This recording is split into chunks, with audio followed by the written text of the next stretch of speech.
podcast is part of the Sports Social Podcast Network. Thanks for choosing this free Anfield Index podcast. If you'd prefer to listen to this or any of our other shows without adverts, then now's the time to check out Anfield Index Pro. With AI Pro, you can supercharge your entire listening experience. You'll not only get all of our podcasts without the ads, but you'll have them far faster with our quick publish feature available exclusively for subscribers. AI Pro also puts you in the heart of our sound studio, with an option to listen to many of our shows live and interact with the podcasters in real time as the shows are recording. Upgrading couldn't be easier. AI Pro is available on all popular podcast platforms, and we have our own apps for Apple and Android. Just head on over to AnfieldIndexPro.com and get started today. Hello and welcome to another episode of Scouser, Tommies on Anfield Index. I'm Jim Boardman and I'm with Jay Reid, and it's almost exactly a week to the minute since we recorded our last show when we were still trying to take in what had happened with Jurgen Klopp. And the fact that that's only a week ago to me seems crazy, because so much has happened since then. Like 2 great wins, looking ahead to another game this weekend, all the big games coming up. Actually a week off next week. The players have got a week off, like a whole week between games, which is sort of unheard of almost these days. And overall, I think, that feeling last week for me was, well, it was just shock. I think we were all in shock this time last week. And then one of the next thoughts for me was, oh my God, is this going to be the start of a slump? Thinking back to when Alex Ferguson first announced he was retiring from Manchester United and how badly they did until he changed his mind and then they started playing again. And so far, I mean, the shock kind of thing is gone. I'm sure it'll still keep hitting us that he's going. We're obviously going to start, it's too early to start thinking about who's really going to come in. But as far as the slump's concerned, I mean, it's business as usual for Liverpool, but for me, it feels like it's given us a boost. I can't believe. I know we've done well this season, but at times this season, we kind of questioned whether we've kind of scraped things and, we've been lucky or we've had to, we've been lazy and complacent in games and then we've had to start late on in the game, suddenly pulling our finger out or whatever. To me, 2 games in a row, apart from maybe a couple of lapses in the whole of those 2 games, we are just like, it's like a new Liverpool almost, isn't it? I mean, we've had Liverpool 2.0, as Klopp was calling it. I feel like this Liverpool 2.1, either way, I'm happy with it. Was you surprised, Jay, with how good we were, or did you think that's how we'd be? We'd do everything for the manager like that? I imagine there will be a bit of a, not a siege mentality, but more of a collective drive to success. Because we're on for the quadruple, as much as people might want to downplay it because it's not the official quadruple, as some might say, because it's not the Champions League. A quadruple is still potentially 4 trophies in the bag, and we are well on our way to potentially achieving that. It's unprecedented. It's never been done. It's never been done for a reason. We've said that a couple of years ago when we were on for it as well. But this whole Liverpool 2.0 has got a feel about it. It does sort of hark back a little bit to maybe like the 1920 sort of season when we did seem a bit formidable and all the parts were clicking. And I've got to be honest, not every single part is clicking for us at the moment, but we've got enough clicking in the right direction that's getting us to results. We're still missing a handful of players. A small selection have made it back over the last week in the 2 games that we've had since we last spoke. So the positives are all there. And, I suppose last Sunday going to the game, I don't know about you, I didn't really know what I was going into, which is a bit sort of like the apprehension of a first game of the season sort of feel where, you're not quite sure how the atmosphere is going to be. You're hoping, that was the first game, or like since Klopp announced the first game of the season sort of vibe, and you're all a bit, excited, but you're not quite sure how things are going to play out. And we knew there'd be changes within the starting 11 because it's the FA Cup, and that's just how we do things. And it was good to see, that the crowd were on form from the get go. And when there's goals flying in, even you got to credit Norwich for the goals that they scored. I think one was lucky that it bounced off a defender's shoulder, but the second one they scored was a worldie.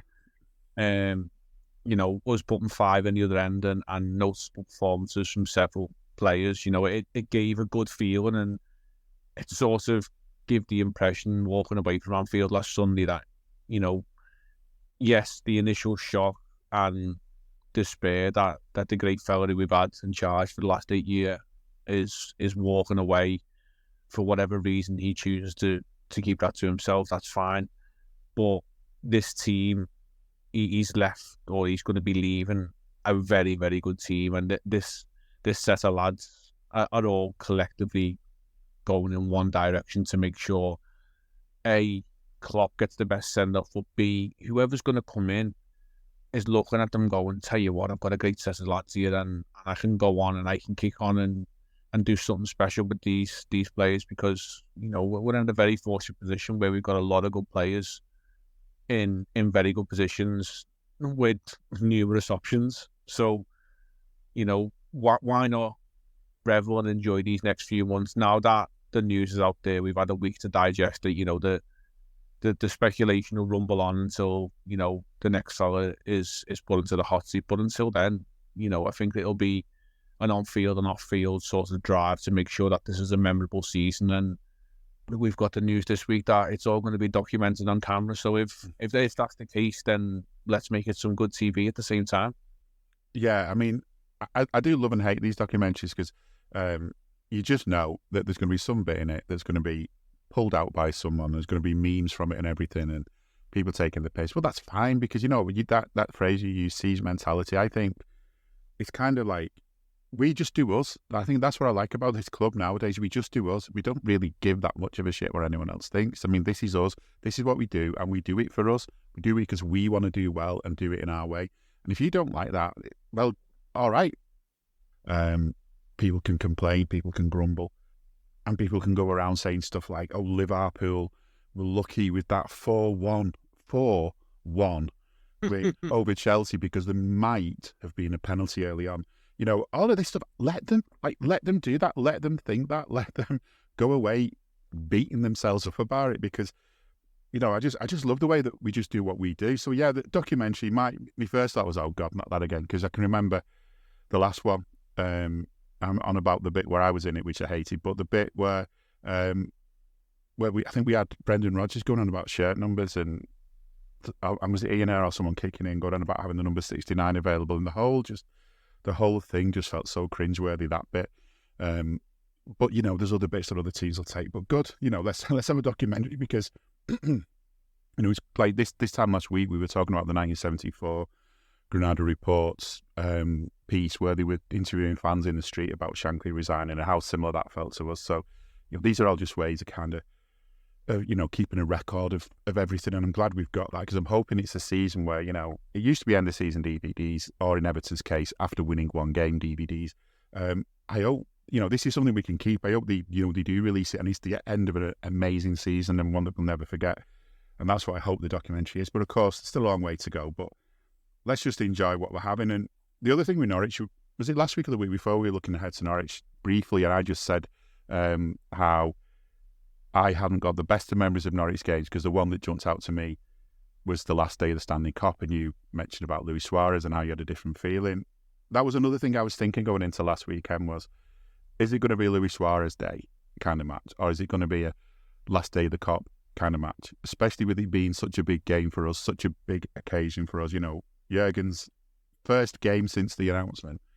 It could have gone, here's Norwich, are they going to spoil the party again like they did all those years ago in front of the old Stanley Cup? And they didn't. I don't think we let them, to be honest. I think 5-2, as you say, that one of the goals was a worldie, the other was lucky. I think in some ways we let them off lightly in a lot of ways. It was just so good to see another changed side that just looked like no one was missing. And I think that's what I'm loving most about the way we've managed over this time when we've had injuries, we've had players going away for their international duty and stuff, that we've brought players in. And whether it's sort of, second choice players for a position or young lads that's coming in from the academy for a position, I just don't feel like I'm looking at the team and really thinking anyone's missing, even to the point where Mo's not been around. And I've not thought to myself, oh God, we're missing Mo, which I say it tells you a lot about how good our front three have been, or front four have been, that whatever, whichever ones we put out at any one time. but it also tells you how good these kids are. And I think that thing from the Norwich game is, I mean, Conor Bradley is going to get so much attention right now because, I mean, he threw himself right into the headlines midweek against Chelsea, but what he was doing against Norwich shouldn't be underestimated. And his link up with McConnell, I don't know how well it was picked up on TV, but they were doing some good stuff together. And the fact they've got an understanding from coming through the ranks together, something that even Kwanzaa mentioned as well, that he's used to playing with Conor Bradley and so on, that adds another dimension, doesn't it? That for the future, whoever is going to come in next, he's picking up one hell of a team for the here and now, for the near future and for the far future. Yeah, I think, well, I'll start with McConnell first because he's the lesser talked of the two ones that have come through. But the best compliment I could give him is he looked as though he belonged, and had someone have said that was Alexis McAllister in that position on the weekend, then I wouldn't have been, surprised, because he put in a solid performance, broke up play, spread a few passes about and just looked like he belonged in the team. And I'm not sure entirely on his age. I'm going to say, he's somewhere around the 18, 19, 20 mark, something like that. But to come in and seamlessly just slot in like that, it's a credit to what we're doing in the academy in terms of educating these players in how we play football, because, it can be one thing getting players through your academy, but it's also having them, ingrained in the style of football. And, you'll have players, another one who featured on the pitch the other night in Cole Palmer for Chelsea, who come through the City Academy, and you can see he's got a technical level of ability that was probably educated through his development at Man City, but then he's gone to Chelsea and it's not really fitting, apart from a few penalty goals and a few other moments in game. Like, he looked like a lost boy tonight on the pitch for Chelsea, but for some reason, we'll get to it later about FFP and PSR and whatever, but City let him go. But you could see why he was rated and regarded as a good prospect at City, and it's a bizarre reason as to why he ended up at Chelsea. I suppose that's all for another discussion. But back to our lads, McConnell's fitted in seamlessly in that game, and Kwanzaa again. To think that he was one of the guys of a certain Mr. Barton at Bristol Rovers last season, and now he's arguably like, a Van Dijk Junior or a Van Dijk Light or something like that. Like the next sort of development stage of his progression is, just learning a bit more about the game, but we can't take anything away from him. And then we've got this Northern Irish kid at right back, and I'm genuinely having discussions with my mates thinking, is Trent Alexander-Arnold going to get back in the team at the weekend? Because, it's an actual very, very fair and valid conversation that I've not been an overly big advocate of this inverted role. Like, if Trent's midfielder, make him midfielder, and I'm a right back. And I think, not just jumping on the bandwagon of a couple of performances, but the team itself looks a lot more balanced. Even if we are playing Joe Gomez, a right-footed left back, on the right-hand side of the pitch, having Bradley, natural width up and down the line, offering overlaps, offering underlaps, working with Szoboszlai, working with Jota, who was, temporarily positioned towards that right-hand forward position, and just naturally having, more of the ball in space. It gave us so much more, and now it's another good problem for Klopp to have. And I'm not saying Bradley's going to now start every game at right back for the rest of the season, but it's a genuine right back option, and it's a genuine right back difference. If we are going to play Trent there, we know how Trent is going to play, but if we wanted to spread the pitch, keep it wide, I'm thinking a game ahead here, sort of, you mentioned we've got a week off. We've got Burnley at Anfield. That the Burnley are going to come to Anfield, not like they're going to go to City the other night and just roll over and get the belly tickled. They're going to come to Anfield and try and do something. And the way to beat these teams who are probably going to sit in and 10 men behind the ball is to create width, create new angles for passes and crosses and stuff like that. And having a right back who can hold natural width. And maybe, you know, that's when Andy Robertson comes back in and holds more natural width on the left, and we spread the pitch as wide as we can. Is how we approach these games. But having more tools in our kit to break teams down is a positive and can only lead to good things for us. Yeah, I mean, I remember watching Liverpool when it was 4-4-2 formations all the time, and whether you want to class the, sort of class the two outer midfielders as wingers or just wide midfield, whatever you want to call them. I just remember time and time again you'd see a Liverpool game, and it might be John Barnes on the far wing, not as often him because people sort of pay more attention to him. It might be Ray Howland, whoever it was at any time that was over on one side or the other. And you just see that moment where as the game had gone on, they just wandered themselves over to that other wing in loads of space, no one near them, hands up. And then we'd have the kind of players that could find him from the other side of the pitch, and off we went on another attack. And Conor Bradley's kind of doing that. He's doing lots and lots of things, but something I noticed him do in the last couple of games is he'll do that. He's got himself out there, and he's got the confidence and the belief in himself, and then the skill to back all that up, to actually, get his hands up and get some attention and say, look at me, I'm on my own. Get it out to me and I'll do something with it. And time and again he does. And I think I'm the same. If I was in Klopp's position now, I'd be thinking, God, what do we do? Because it's such a difficult one. You would not drop Conor Bradley, I don't think, for any other right back other than Trent. I think it's almost like that. It'd have to be someone as good as Trent for you to think that you would even consider dropping him after the way he's played. Like whoever else he would be, you'd almost be saying, right, you're on the bench now. Sorry, bit of bad luck, you've had an injury, but you're on the bench until he needs a rest or until maybe an injury himself, or until his form dips. But I think needing a rest is one of the important things I'd have in my head though as well, because we've mentioned it in the past, like with Stefan Bajcetic, that if you have to use them too much, the young players can end up suffering for it. And I think that's something we've got to keep in mind with Conor Bradley. He's 20. McConnell's 19, Bobby Clark's 18, Kwanzaa's 21, so they're all pretty young, and that doesn't include like Elliot, who I think is 20. They're still young lads. Even the ones we class as almost the more senior ones are still pretty young.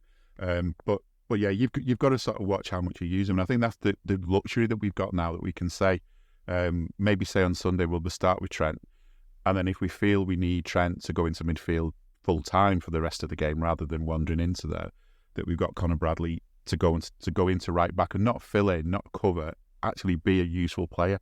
But I'm the same as you, and we were saying this. You brought it up to my attention that we're so narrow when Trent does that, when Trent moves into the centre. And sometimes that'll work. It just depends who you're playing, but it ends up so often, it's just a bit of a cluttered mess. And at times you sort of feel like people are getting in each other's way, and it feels like it's really easy for the other side to defend. It just depends who you're playing and how they're playing.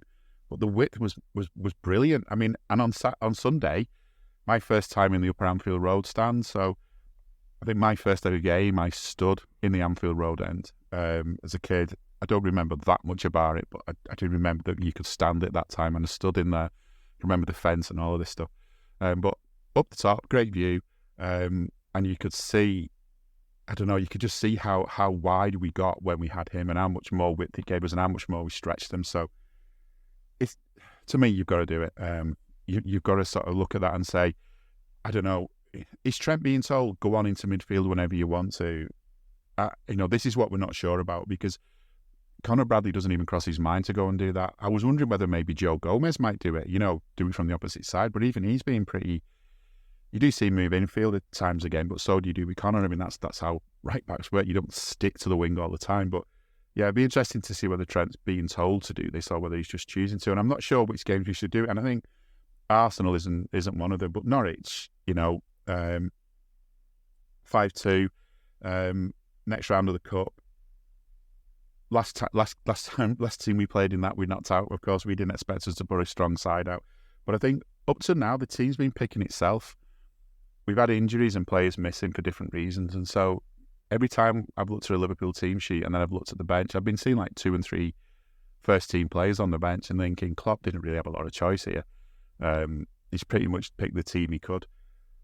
Bit of a worry about Nunez, I'm sure, as you say, I'm sure we'll come on to that. But that Norwich game set us up nicely for the Chelsea game, which it was different. It was a different test. Early on in the season, we played Chelsea.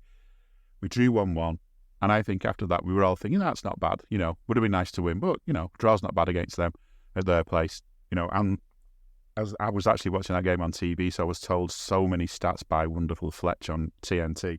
But we've drawn and drawn and drawn and drawn against them loads and loads and loads lately.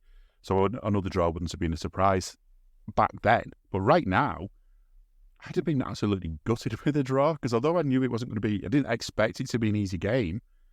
I just felt we had what we needed to get to edge them, but we didn't edge them. We hammered them.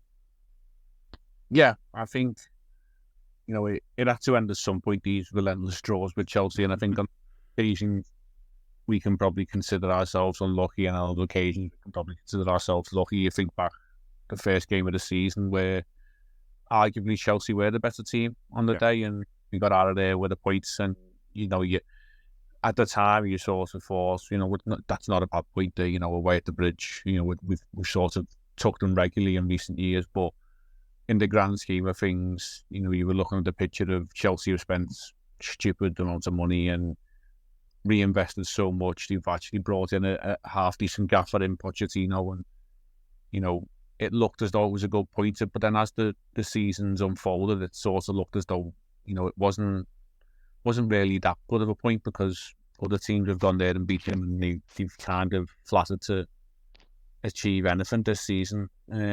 But I think on Wednesday it was that was the first proper game. With all due respect to Norwich, we didn't really know how we were going to handle the Klopp thing. Then we spoke about it there, but this was the acid test in terms of let's see what we're made of now in the league. Let's see if we're going to actually go up there with our strongest team in abbreviation marks, because some would argue other players could be in positions who aren't available or were maybe on the bench, but we went out there and we sort of drew a line in the sand and went like, well, this is where we are. We already knew before kick-off that City were a couple of goals up against Burnley, and that was always going to be the case, that they were going to pick up 3 points there. And Arsenal had snuck themselves a decent win on the road of Forest, even though they had to sweat for it later on Tuesday night. So we knew, teams are breathing down our neck, and we have to go out there and, at the very, very least, win all our home games, and put a good enough record away from home to ensure that we don't drop very many points if we are going to go on and achieve this title, which is very possible. But to go out in that manner and that performance, and I think at times we've struggled to break Chelsea down, but I think we made them submit into what we wanted on Wednesday night, and it was good to see so much energy off the field in the crowd and the passion, because it's sort of been there the last 15-20 years with Chelsea through the Mourinho Benitez sort of saga and era, that manifested itself in the right way, and it drove the lads on. And we always have this conversation, what's the starting factor, is the team or the fans, and it's sort of both. But when the team are relentlessly pressing and forcing mistakes and creating chances and opportunities, you can, the old saying, you can smell blood, and we could smell the weakness within Chelsea. We could see they didn't want to be there on Wednesday night. They weren't up for that, and just a sideways glance to what's coming at the end of the month. We go to Wembley and face them in the Carabao Cup final in 3-4 weeks or something like that now.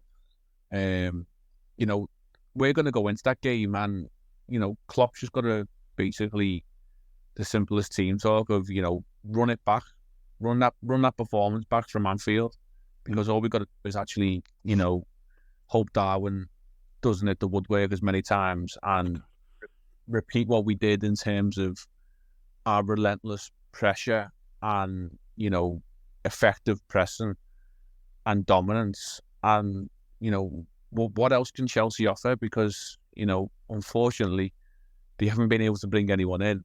I don't know if they've got many more players to come back, because I don't really know half the Chelsea players are, apart from the mainstays in the team. You think of some of the names on that team sheet, and you think, well, I don't know where they got him from, and I don't know who he is, and I don't know where he plays, but we'll go with it. And it'll probably be the same next season, because they'll probably juggle more players about and bring some in and let some go and whatever. But it's it's a nice thing and a nice feeling to have, putting the pressure back on others to chase us if they can in the league, and also putting the pressure on Chelsea in 3 weeks' time when we go to Wembley to say, well what are you going to do differently? Like, because we can play that way if we wanted to, and we've just proved it to you, and we battered you. But we can also play other ways. Like we've proven this season we can go the Emirates and we can soak up the pressure and allow you one or two efforts on goal, and then we can just pick your pockets and take you apart and walk away with the victory as well. So, it's a good feeling to have that this team have got so many weapons on the pitch and so many ways that they can break other teams down. It's just sort of getting you excited for the last few months of the season. Yeah, it feels like every game's an exciting game. I mean, there was a thing. What I remember most about the 2001 season, the way that ended, was that we got to a certain point in the season where obviously we're doing well in all the cups. Like, we got to the League Cup final and we still stayed in the FA Cup, and we were still in the UEFA as it was then. And obviously for the league, we were just battling to get into the Champions League places, which weren't as easy to get into then. Pretty sure, was it top 3 back then? I can't remember. Maybe it was 4. It's been such a long time ago now. But the thing is, every game of that season, from a certain point, maybe from the League Cup final onwards, felt like a cup final, and it had that whole feel about it. Not feeling like a cup final in a kind of like the pressure's on kind of way, feeling like a cup final in a kind of this is exciting, and if we do as well as we know we can do today, we're going to win this. And every game we felt like we were going into games like that. I've got that feeling back already, and we're not even up to the first actual final yet. But as you say, few weeks away, less than a month away. Massive game. I think I agree, as long as we go into that game, don't have a look for any signs of nerves or anything. I mean, I've seen that happen with Liverpool, not under Klopp really, but as much. But maybe early on, where there's that kind of nervousness about it, where the occasion's got to them a little bit, and it's taken them a bit of time to get going, and by then it's sort of too late. But I don't think I'll see that now with this Klopp side. I just don't think they'll be like that. I'm fully expecting Pochettino, if he's still in the job by then, because you know what they're like with the hair trigger on the firing pistol. He might be on the phone to Ten Hag if he's still around by then, because I think I can see Chelsea's best bet against us probably, and we'll obviously talk about this near the time, but their best bet against us is probably to just try and block us out the whole game and hope it goes to penalties. Because are you that person who has everything? The coolest merch and those must-have fan threads? Well, over at our Anfield Index shop, we've gone that extra mile when it comes to pimping up your Liverpool collection. From our popular range of bespoke design t-shirts, sweaters, hoodies and hats, to our signature edition mugs, prints and coasters, all provided with fast worldwide shipping. We have something for every red. We also stock official LFC merchandise and are licensed with the Premier League and UEFA to sell official iron-on shirt badges and sleeve patches. As a listener to this podcast, you can get 10% off everything with coupon code AIPRO10. Just head over to AnfieldIndex.shop or find us on Etsy by searching for Anfield Index. The way we were playing the other night, I just can't. If we play that way, even if they improve, I just can't see them beating us. But that's the thing, we've got to play that way, and we've got a lot of time between now and then. The atmosphere as well at Anfield. So we've had a couple of home games in a row. It's not that long ago we were talking about the atmosphere being a bit stale and what could we do about it.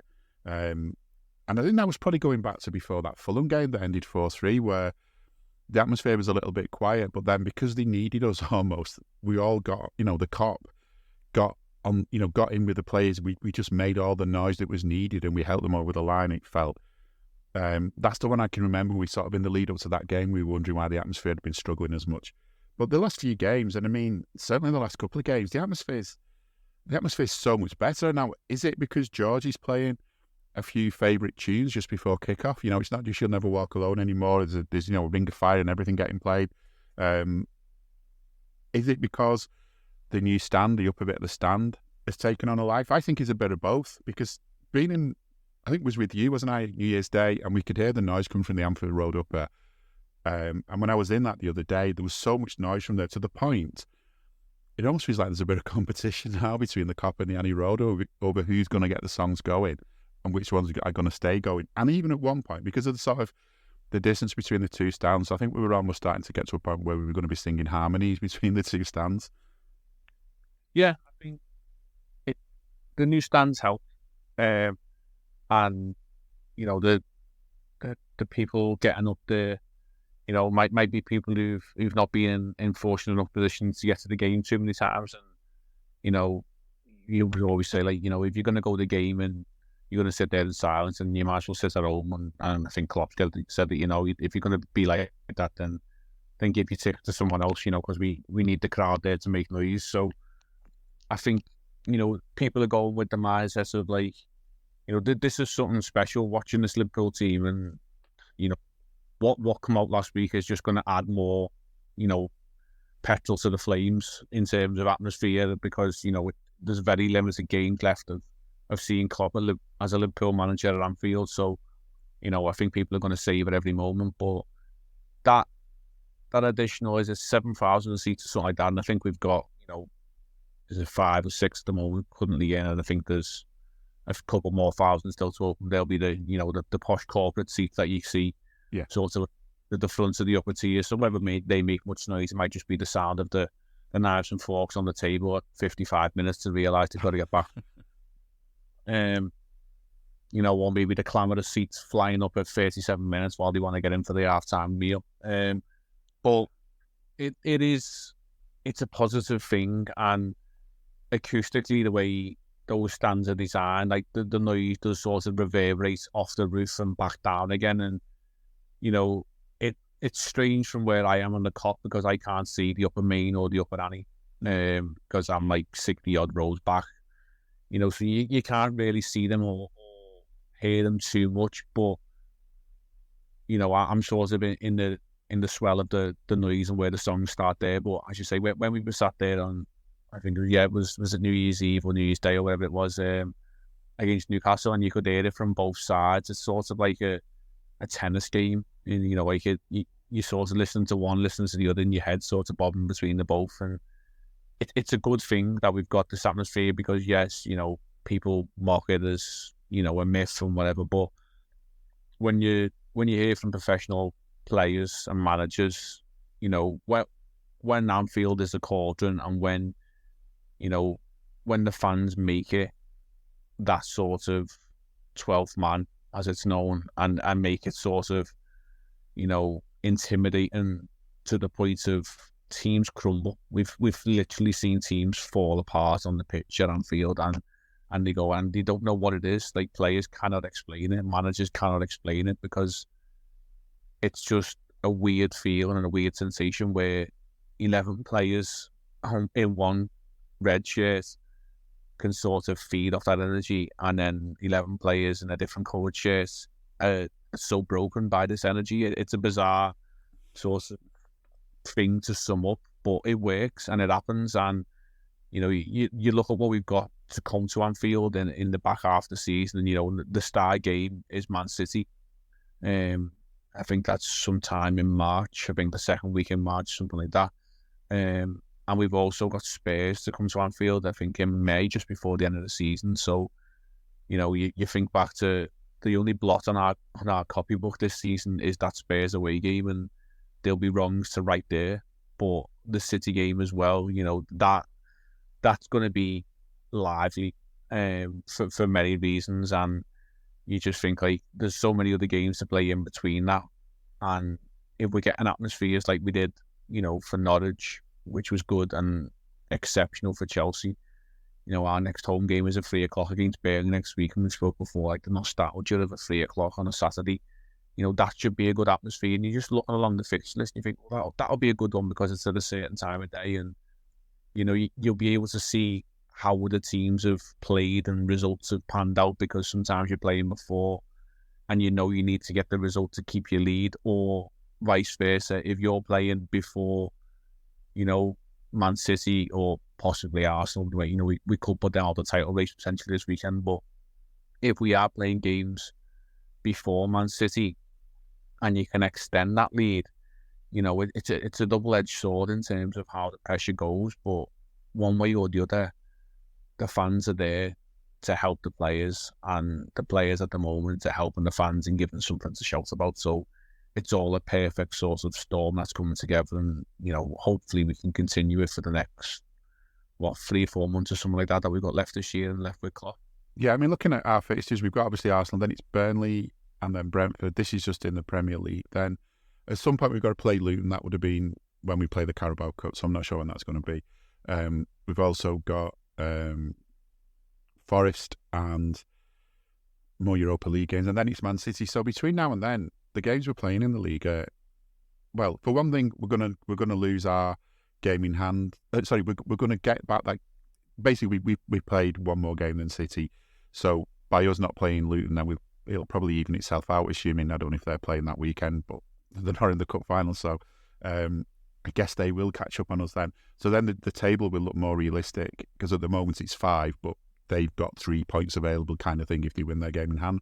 But those teams are playing, like Luton, if that does get fitted in before them. But otherwise, Burnley, Brentford, Forest, and so on, they're all teams that we should be beating, and hopefully will beat. And if I don't like saying an easy run in or an easy run, because that doesn't happen in footy anyway. You always have some banana skin that you weren't expecting, but that's not a bad run for us between now and Man City. And that's the 9th of March we play them, so it's kind of like a 5 weeks away.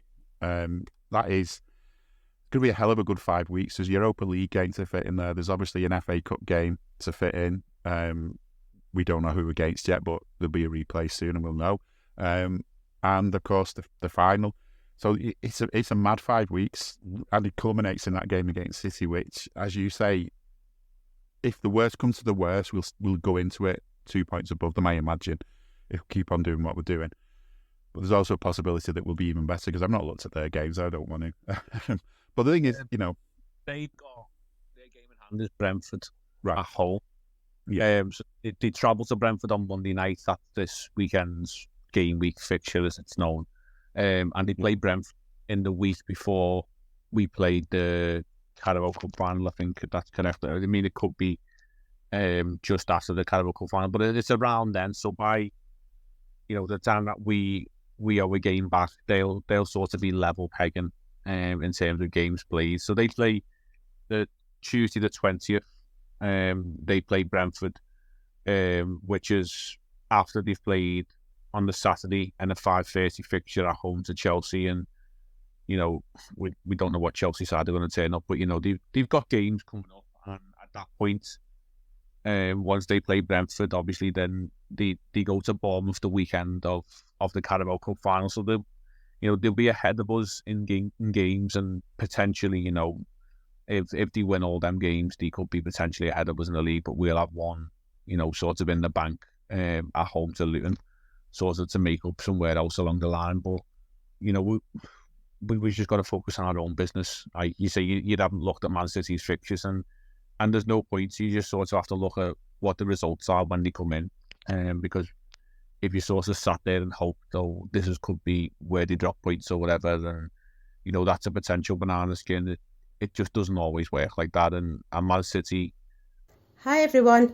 This month the channel is supporting a local charity based in Edinburgh called Steps to Hope. Steps to Hope helps support people who are experiencing homelessness and addiction. The founder of the charity, Richard Roncero, is currently doing a sleep rough campaign where he is sleeping rough on the streets in 8 different cities for 8 weeks. Please like, share and follow the Facebook page, and if you can, donate. Thank you. Well, they're always good in the second half of the season. And they've got Kevin De Bruyne back now. As much as people are really overhyping it, he is a quality player. There's no doubt in it, and you would miss someone of his standard. But we've got to look at our own squad and our own sort of fixtures and think, well, we're getting Mo Salah back soon, in a couple of weeks, and whether Thiago ever makes it back on the pitch, but when he does, if he does, he's got the football ability that he can do something special. Okay, he's a different type of player to Kevin De Bruyne, but he's a very, very, very good player. And if he is to come on in games and maybe a half an hour here, half an hour there, and influence it the way Kevin De Bruyne did a couple of weeks ago for Man City against Newcastle in the ability to see a pass that probably not many other players could see and create a goal and create a winning goal at that. You know, if you got that out to Thiago 2 or 3 times this season, that'll be enough. And we've mentioned before, you know, we've got players coming back. Robertson's back after 12, 13 weeks. Cynics is back soon. So that then, you know, did they go back into left back? Does Joe Gomez stay there? Does Joe Gomez go in to right back? Does Joe Gomez come in at centre half and sort of relieve the pressure on Kanate and Van Dijk? Bradley's coming through.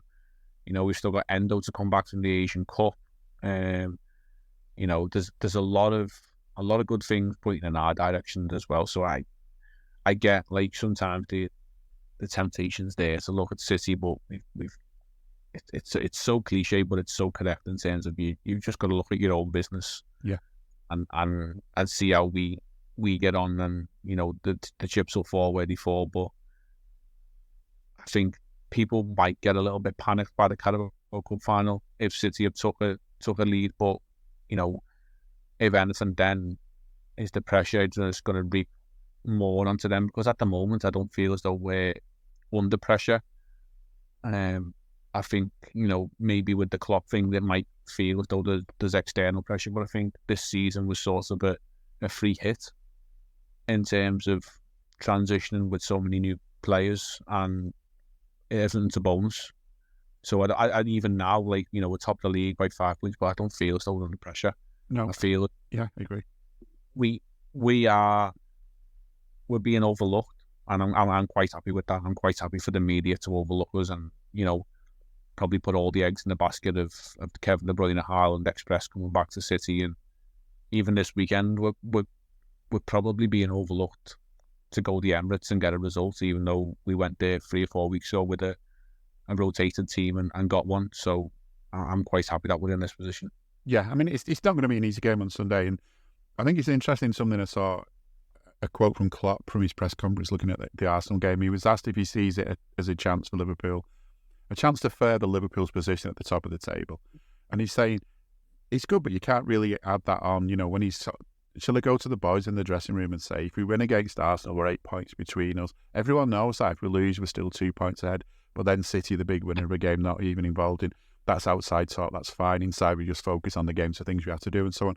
But what's interesting to me, what jumps out in a way about that quote, so always the big things that jump out at you, it's the little ones. He's saying, we're still 2 points ahead if we lose. So in other words, the assumption is City are going to win. And I think that's the best way we've got to be, is we've got to assume that they are going to win every game.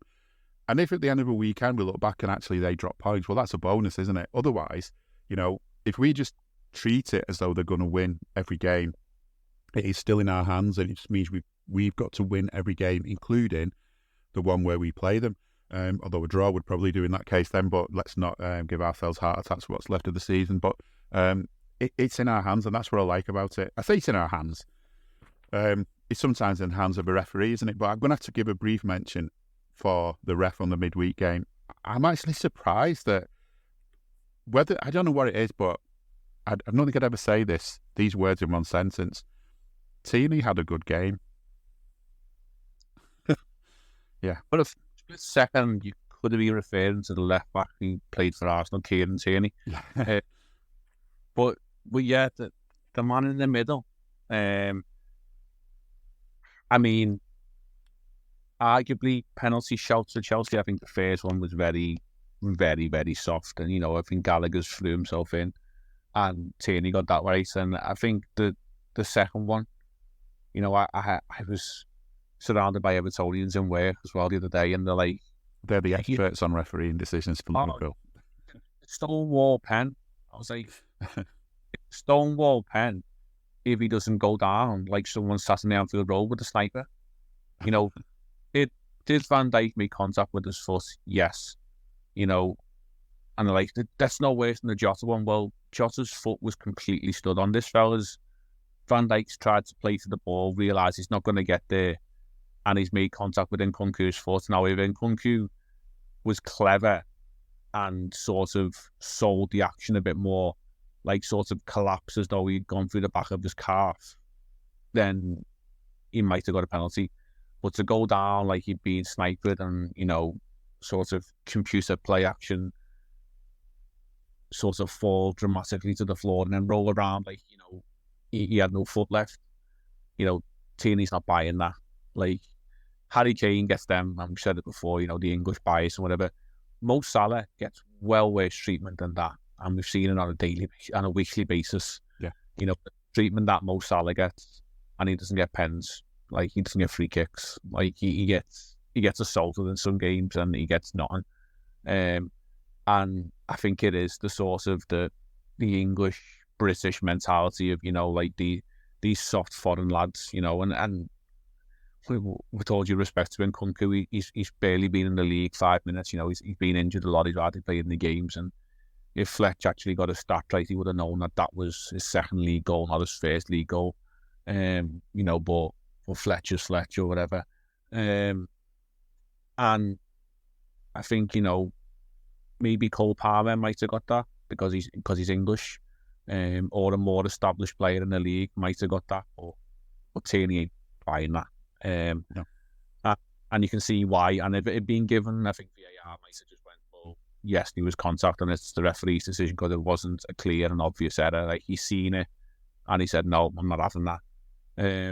People don't realise that in football there's something between a foul and a dive. I think Ali McCoy said if it wasn't a foul, then if he didn't think it was a foul, he should have booked him for a dive. Well, no, there's this thing called a collision that kind of happens in between, isn't there? People the kind of game where you do touch each other and collide. People forget it's a contact sport. Like, it's not basketball where you can't make contact, and yes, there still is a lot of contact goes on in basketball, but that's known as a non-contact sport in what the rules are meant to be. But football is a contact sport. These collisions are going to happen.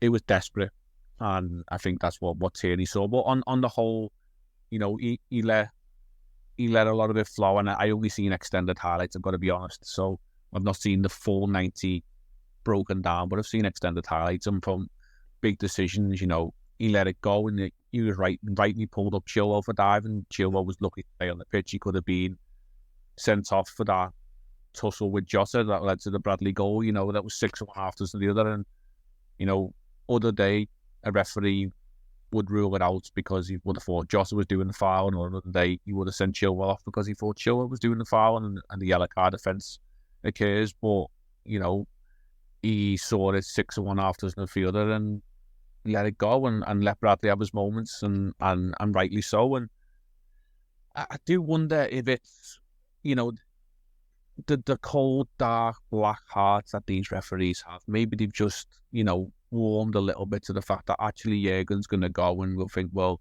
all the shit we've given him over the years, maybe we've got to just slightly tip the scales, ever so slightly, sort of in his favour every now and again, and not even itself out, but, give him the odd decision, because let's be honest, we've given him basically nothing over the last few years, and what some of them referees have done this season to us is farcical, and it brings us round nicely to this weekend, and the fact that David Coote was rightly sort of, what's the word I'm looking for? So he was sort of told off.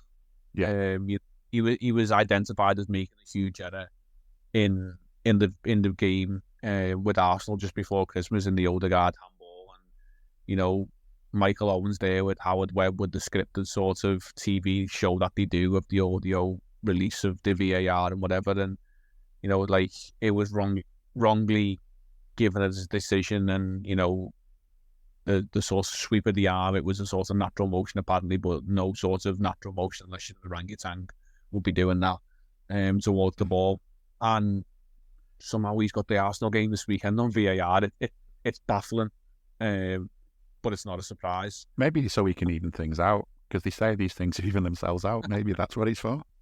That is the only crumb of comfort I'm sort of hoping is what's going to sort of manifest is maybe there's a 60-40, 50-50, whatever, but it goes in our favour. Because of what he did last time. I'm not holding any genuine hope to it, but there's a possibility it might. Yeah, he's more likely to say, yeah, we were wrong last time, so we're definitely going to make sure that Liverpool are penalised for the same similar incident if it happens to them.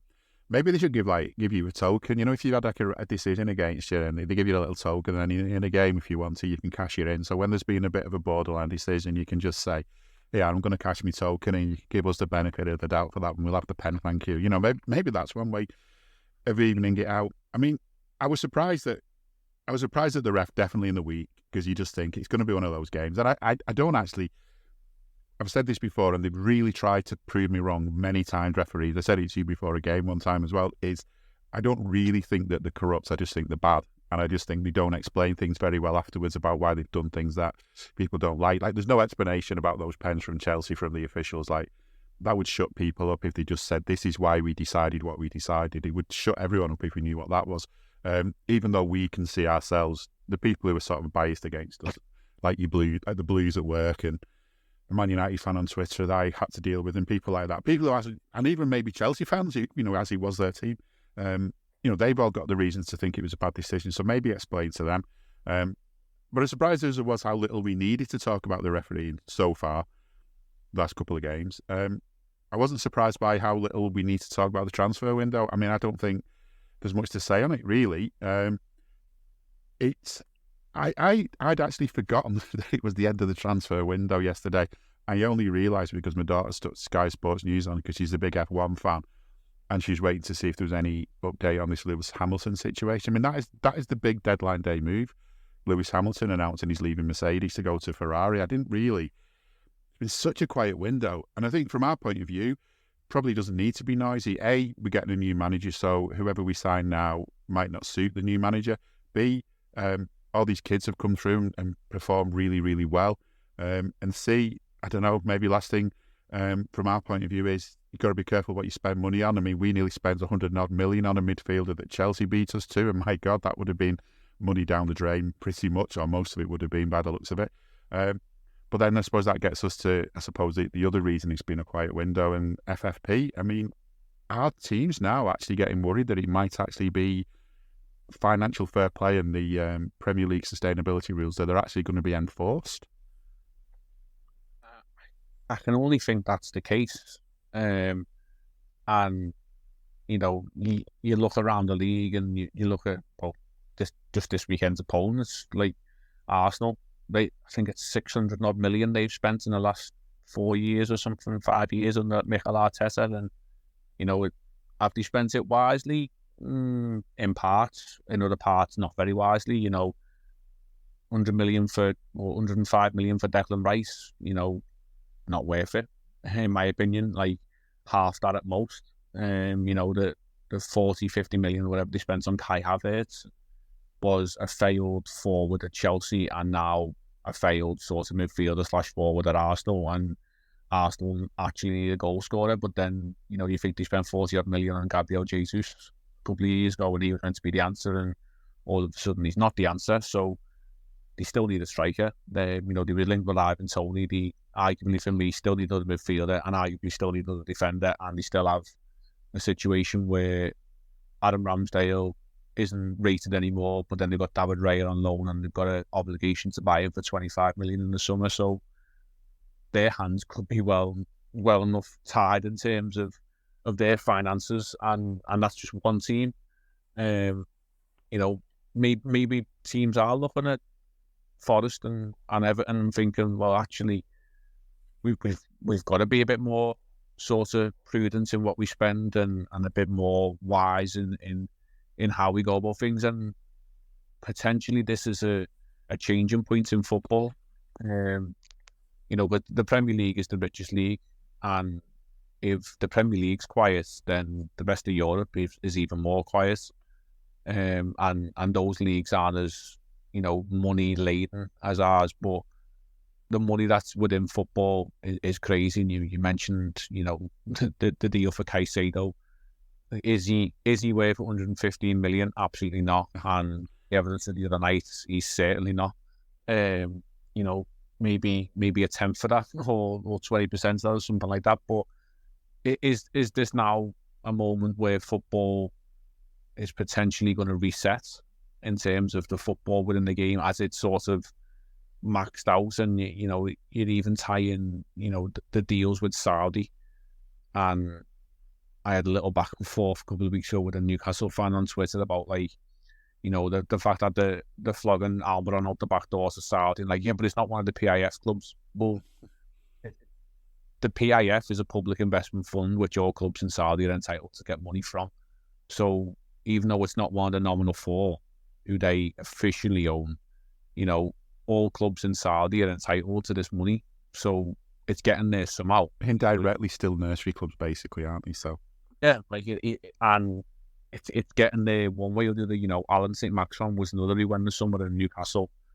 I've got to cut their cloth accordingly, and if reported to be true, they're very, very close to the sort of, going into the red and on the petrol meter or the finance meter, however you want to see it, and they might have to sell into somewhere to, sort of be able to reinvest and whatever. And it isn't a bad thing for me if that's how clubs, are going to be sort of sanctioned, and if it's going to, educate clubs into the fact that you can't just spend your way willy-nilly to things. And yes, there will always be a divide of clubs in the Champions League getting more money than those, lower down the league. You think of Everton going out the greedy six and whatever, but we'll look at Brighton, look at Brentford, who have done so well since they've come up. Brighton have got themselves into Europe this year.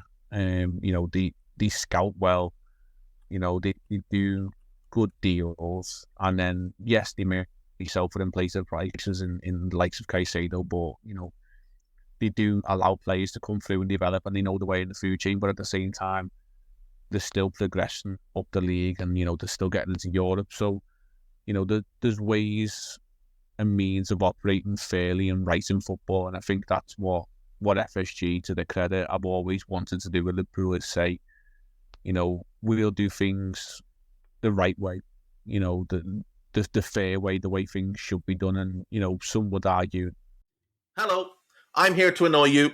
I'm here to annoy you into listening to more of me and more of others on EPL Index.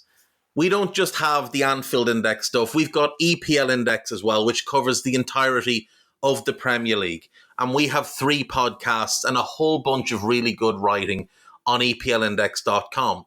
The podcasts are my own two-footed podcast, which is every day at 4 p.m, Monday through Friday, covering the whole league. We have A Tad Predictable, hosted by Tadiwa. You know Tadiwa, he does Anfield Index. He presents A Tad Predictable before every Premier League match week. And then Kevin DeVries and his crew on the EPL Roundtable, they're every week after the Premier League match week. So make sure you listen to everything we're doing on EPL Index and follow us there on Twitter at EPL Index. Thank you. Bye-bye. The development of the training ground and the 2 new stands has been sort of leveraged against the club, and possibly that could have been reinvested in transfers, and the owners themselves could have sort of borrowed to the club and earned it back or whatever. Then that's a bone to pick, but on the other side of the coin, they've done it themselves and they've paid for it.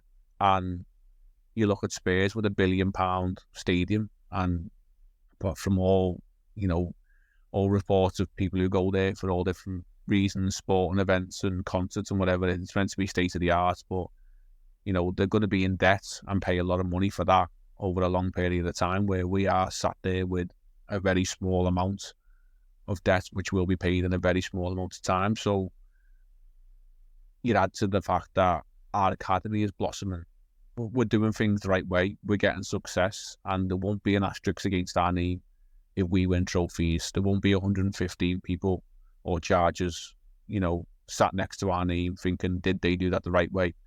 And there won't be an asterisk there saying we're taking 10 points off you because, you might have spent money, 60 million on Dominic Szoboszlai, but you spent it well, because Dominic Szoboszlai might win you a title. He might win you, places to get into the Champions League, which then earns you money. You might win your, rights to be on TV, which means you get a lot more money because no one wants to watch Everton against Burnley on a Saturday afternoon. But they might want to watch, Liverpool against Norwich in the FA Cup or whatever, because it's Liverpool and they're glamorous and they're good. So we're doing things the right way. And if this is the changing part in football, I'm all for it, because the money involved it's nonsensical, and it's sort of ran out of control. And if it's the reset button and it takes a couple of years, then at least we know how we operate is going to be positive, because we shouldn't be really too much affected by it. I believe Everton's appeal was due to be held this week as well, and from what I've read, they'll have an appeal. I don't know how long that lasts, how long this hearing lasts, the appeal hearing. No, but all the feeling is it's going to be another couple of weeks at least to get a decision. But they must be worrying now. And obviously that's just their appeal for this. The initial telling off that they got, the initial charge that they had. They've had another one since. And it's mad to think of them calling us like the greedy six, when basically that's what they tried to be. They tried to use, they got greedy, they got money, they got greedy, they tried to get the way into that, which I can kind of understand it. But there's things about, like, there's the letter of the law and the spirit of the law. And you know full well that Man City are trying to get out of the long list of charges based on the letter of the law, because the amount of solicitors and people they've got involved in, the amount of time they spent slowing everything down, suggests they're trying to go right down to the actual letter of the law. I feel like Everton tried to get, they knew they were going against the spirit of the law, in my view. It felt like it. When I read that, it feels like they must have known they were going against the spirit of the rules. And when they realised eventually that they were in trouble, they tried to use the letter of the law to get them out of it. But, I mean, that's another example. The training ground, to me, I know the club got some money off the owner, so it would have been at a preferential rate, which is annoying to Everton, because they got some money supposedly lent by their owner. And then what's got them in trouble is borrowing money off the, securing it against TV rights of another company to use for sort of running costs, because they'd spent so much on transfers and things. So, and that's their argument, that, because they were building a stadium, they had to borrow some money off a third party. And if they weren't building a stadium, their owner could have given them the same money and they wouldn't have been charged the same. But it feels like Liverpool have got the money off FSG, however it's come. But they've also had like a naming partner signed up. So when the new training centre opens up, AXA were there waiting and ready to put the name to it and agree some funding, which would, I'm not saying it was going to be used directly on paying for the training centre, but a load of money coming in the bank every year, all lined up, and a nice legitimate naming rights partner. And if, towards the end of that time when they were about to make that deal permanent, go through with AXA, if AXA suddenly pulled out the 11th hour, I don't imagine for 1 minute Liverpool would have been happy. They would have had somebody else lined up, and somebody else, and somebody else, and maybe there'd have been a bit less money. One of Everton's arguments is, and he's sort of getting glossed over, is that they lost out because of the Russian involvement, pulling out of the naming rights and so on and so forth.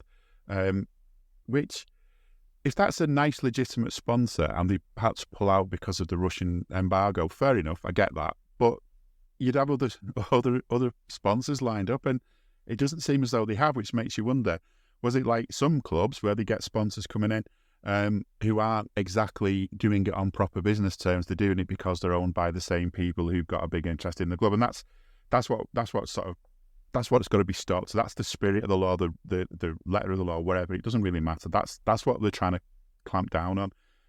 And really, clubs should be able to be pretty much self-sustainable, and I think Liverpool are now. I think Liverpool, whatever the club's worth, no doubt FSG will come to a point where they do want to sell, but whatever it's worth, you could sell the club, but you wouldn't need to do much with it. It kind of runs itself. It brings its own money in when it needs it, and spends it when it needs it. Transfer window, just quickly on that, there was one bit of a worry, which in some seasons in the past in transfer windows, if you'd heard this news a couple of days ago, you might have thought, get out there now, go and spend some money on the window, bring someone in.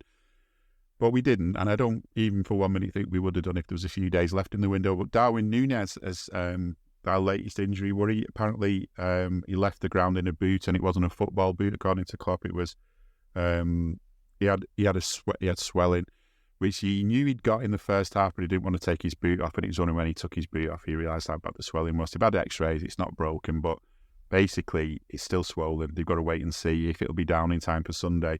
And obviously with Salah being away, it's the one position on the pitch maybe where we're down to the bare minimum of people that can play in those positions. But I don't think we're going to go out to buy a replacement. And just quickly, despite what everyone says, once again, he might have hit the post possibly a record number of times for one Premier League game. He might have missed a penalty and again hitting the post in that. But I don't think there's many of us, I don't think there's many Liverpool fans are thinking it would have been good this window to get rid of him and bring a replacement in. He's ours, isn't he? He's still ours despite that. Because the thing that I love most about him on the midweek game was all of those times when he had a shot saved or he was just wide or he hit the post, he just like dusts himself off and as does the go. Yeah, I think, you know, he's a divisive figure, and he's taken over from Jordan Henderson in terms of, you know, he's got his biggest fans and he's got his biggest knockers, and sort of haters or whatever you want to call them. But I think one thing you can't deny, and whether you know, in the camp of your support or you're sort of not really ever buying Darwin Núñez as a Liverpool player, is when he's on the pitch, things happen. You know, he creates chances, he creates chaos, he creates movements, which creates space for others. You know, you think of the goal for Luis Diaz at the end. You know, he's harrying on the ball, he's bothering Thiago Silva into a mistake. You know, and he's got the wherewithal to, you know, drive to the byline and then get a cross in, and a good cross at that, and basically said to Luis Diaz, you know, you just get yourself on the end of that, mate, and it's a goal. Yeah, you know, we can't use Conor Bradley for assists now. He's just gone off, so I'll have to step in and do that. Yeah, man, and you think, like, you know, he's probably begging for that chance also to be delivered to himself. And you know, you think you done all the hard work in terms of the penalty, sent the keeper the wrong way and stuff, and it was probably over for. So, you know, had he another goal in the game and he's given that penalty, he rolls that in. And I think he's just forcing that too much. You know, the headed chance that goes off the bar, he's just putting a little bit too much on it. And we've seen in recent weeks, you know, there's been a bit more finesse to his game and a bit more finesse to finishes. And, you know, the other couple of chances he had, he's making the keeper aware. You know, he's keeping the keepers honest in terms of what he's got to do. He's on his toes. He's not quite sure. Defenders aren't quite sure. And if he doesn't play at the weekend, he'll be a miss. Like, it's very, very noticeable for me when Darwin Núñez doesn't play as to when he does. And I think that's the biggest source of credit you can give the lad, is like, when he's not there, he's missed. And, you know, if players are being missed, then, you know, people can say what they want, but they're obviously having a good impact in one way or another. And his impact is leading to goals. And, you know, he might not be always putting them in the back of the net himself, but he's putting them on plates for others. And I'm hoping, you know, it's maybe just an impact thing where, you know, someone sort of stood on his foot. I think that Klopp said that's what happened, and, you know, it's sort of bruised and swollen up ever so slightly. Because you know what these football boots are like these days. They're basically painted onto the feet. You know, it's not the old school, you know, sling your boots in a knot and put them over your shoulder sort of game. It's, you know, they're given these nice, shiny, colourful slippers that they place on. And, you know, they're not exactly made of much strength. So hopefully, you know, he's not going to get, you know, sat at home with his feet with the bag of peas on. He's going to get, you know, the best treatments over the next 72 hours or something like that. And he'll be given every opportunity he can, right up until probably, you know, an hour or two before kick-off to try and take his place. If it's not in the start 11, at least in the squad, because he's impactful. And, you know, just a glance towards that game in terms of, if you are Arteta and you see Darwin Núñez on the bench, you know he's fit enough probably to come on and do something. You know, and the Arsenal players will be fearful. So hopefully it's not too bad. And if it's the case that he doesn't make the Arsenal game, and, you know, we're down to the bare bones, you know, as they put on it, well, the bare bones in Diaz, Jota and Gakpo isn't going to do too bad, I don't imagine.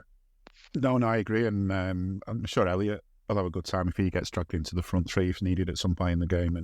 And there's lots of different ways you can play as well, and I'm sure it's all been worked on. I mean, interesting, Klopp did say that he got stood on, and he said he was after about 20 minutes. So loads of those times when he hit the post, hit the crossbar, got a shot saved, etc., were done with a dodgy foot. So, you know, maybe we can let him off with the pen. Maybe if he hadn't had his foot stood on, he'd have got it. But they're going to start coming. The goals are going to start coming. Liverpool are certainly not short of being able to score goals. That's, even just the last 2 games, straight away 9 goals in the last 2 games from Liverpool. So Liverpool are scoring. Looking forward to the weekend's game against Arsenal. I'm sure it's going to be good. Just quickly want to say thank you to the people who helped me get my car off the car park near Anfield. It wasn't a car park, it was some bit of field that someone had managed to get money out of people to dump the cars on. My car got stuck, bit of worried during the game. My usual place was full. An hour before kickoff, it was already full. I've been there before half an hour before kickoff and it's not been full. So that new stand's taking up a lot of space for people, I suppose. But anyway, thanks to the people who helped push my car out of the way. Thanks to the guy who charged me 20 quid as well for parking on that bit of mud. But anyway, thanks to them. They got covered in mud. They didn't want anything off me to thank them, but if they're listening or you know them, they told you this story about getting covered in mud by someone. Thanks to them, and I owe you all a pint at the very least, so give me a shout if you do hear this. But for us, for now, for this week, that is it. Looking forward to the Arsenal game, looking forward to the Burnley game after that, and we'll be back for that, to talk about that, I'm sure. If not, we'll be back to talk about after it. But there's so much content on Anfield Index, so make sure you have a good listen to everything on there. But as I say, that's it from me, that's it from Jay, and thanks to you for listening as always. See you next time. We hope you enjoyed listening to this Anfield Index show. Please be sure to subscribe to our channel so future podcasts find their way to your device automatically.